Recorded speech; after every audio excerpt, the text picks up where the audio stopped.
Hi friends, Yashika tarot വീഡിയോയിലേക്ക് സ്വാഗതം. നമ്മളിന്ന് നോക്കാൻ പോകുന്നത് നിങ്ങളുടെ വ്യക്തിയുടെ കറണ്ട് ഫീലിങ്സ് എന്താണെന്നാണ്. അതിനായിട്ട് നമ്മൾ എടുത്തപ്പോൾ നമുക്ക് കിട്ടിയിരിക്കുന്ന കാർഡുകൾ the hermit, knight of cups and 7 of pentacles ആണ്. അതായത് ഹെർമിറ്റ് പറയുന്നു നിങ്ങളുടെ വ്യക്തി ഇപ്പോൾ ഒരു ഇൻട്രോസ്പെക്ഷൻ മൂഡിലാണ്. അതായത് അവരുടെ ഉള്ളിലേക്ക് തന്നെ ഡീപ്പായിട്ട് നോക്കുന്നു. അതായത് അവർ ഭയങ്കരമായിട്ട് ചിന്തിക്കുന്നുണ്ട്.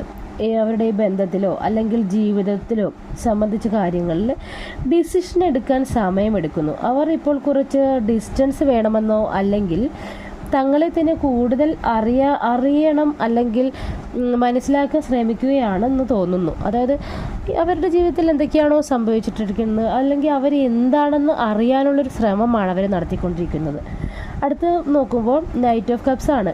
അതായത് അവരുടെ ഹൃദയത്തിൽ റൊമാൻസ് ഉണ്ട്, പക്ഷേ അവർ നിങ്ങളോടുള്ള ഫീലിങ്സും അവർക്ക് നിങ്ങളുടെ ഇമോഷൻസും കെയറിങ്ങും എല്ലാം ജെന്യുവിനാണ്. പക്ഷേ അത് ഇപ്പോൾ ഒരു ആക്ഷനിലേക്ക് ഫുള്ളി ആയിട്ട് മാറിയിട്ടില്ല. അതൊരു ആക്ഷൻ എടുത്ത് അത് നിങ്ങൾക്ക് എന്താണ് വേണ്ടതെന്നുള്ള രീതിയിലേക്ക് മാറിയിട്ടില്ല.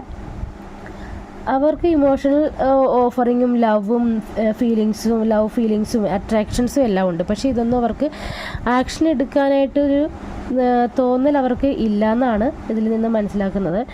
7 ഓഫ് പെൻറ്റക്കിൾസ് പറയുന്നത് അവരിങ്ങനെ വെയിറ്റ് ചെയ്യുകയാണ്. അതായത് സൈലൻ്റായിട്ട് വളരെ ശാന്തിയോടെ വെയിറ്റ് ചെയ്യുന്നു. പേഷ്യൻസ് ആൻഡ് വെയിറ്റിംഗ് ആണ്. അവർക്ക് ഇപ്പോൾ ഇതിനുള്ള റിസൾട്ട് ഉടനെ വേണമെന്നൊന്നുമില്ല. സ്ലോ ആണ് മുന്നോട്ട് പോകുന്നത്. അവർക്ക് നിങ്ങളുമായുള്ള ബന്ധത്തിൽ അവർ ഓൾറെഡി ചെയ്തിട്ടുണ്ട്. അത് വളർന്ന് എന്താകുമെന്ന് കാണാനാണ് അവർ നോക്കുന്നത്. അതായത് നിങ്ങളുടെ ബന്ധത്തിൽ അവർ ലവ്, കെയർ, റൊമാൻസ് എല്ലാം ഇൻവെസ്റ്റ് ചെയ്തിട്ട് വെയിറ്റ് ചെയ്യുവാണ്. ഈ ബന്ധം എങ്ങോട്ട് പോകുമെന്നറിയാൻ വേണ്ടിയിട്ട് വെയിറ്റ് ചെയ്ത് നോക്കിക്കൊണ്ടിരിക്കുന്നതായിട്ടാണ് നമുക്ക് കാണാൻ കഴിയുന്നത്. അതായത് സമ്മറി ഇത്രയേ ഉള്ളൂ. നിങ്ങളുടെ വ്യക്തി ഇപ്പോൾ സെൽഫ് റിഫ്ലക്ഷനിലാണ്, പക്ഷേ ഫീലിംഗ് സോഫ്റ്റ് ലവിങ് ആണ്. അതായത് അവർക്ക് ഈ കണക്ഷനിൽ സീരിയസ്നെസ് ഉണ്ട്, പക്ഷേ റിസൾട്ടും ഗ്രോത്തും സ്ലോ ആണ്. അതായത് അവർ ഹറി ചെയ്യുന്നില്ല, സ്റ്റഡി ആയുള്ള ബന്ധം എക്സ്പെക്റ്റ് ചെയ്യുന്നു. അവർ ഭയങ്കര ഹറിബറിയായിട്ട് ഈ ബന്ധം വളർത്താനൊന്നുമല്ല, വെയിറ്റ് ചെയ്യാണ്. എങ്ങനെയാണോ പോകുന്നത് അതുപോലെ തന്നെ വെയിറ്റ് ചെയ്ത് എൻ്റെ റിസൾട്ടിന് വെയിറ്റ് ചെയ്തിരിക്കുന്ന ഒരു ഫീലിങ്സാണ് നമുക്കിവിടെ കിട്ടുന്നത്. ഇതാണ് ഇന്നത്തെ എൻ്റെ റീഡിങ് ഇഷ്ടമായിട്ടുണ്ടെങ്കിൽ നിങ്ങൾ എൻ്റെ ചാനൽ സബ്സ്ക്രൈബ് ചെയ്യുക, ലൈക്ക് ചെയ്യുക, ഷെയർ ചെയ്യുക. Thank you. Have A good day.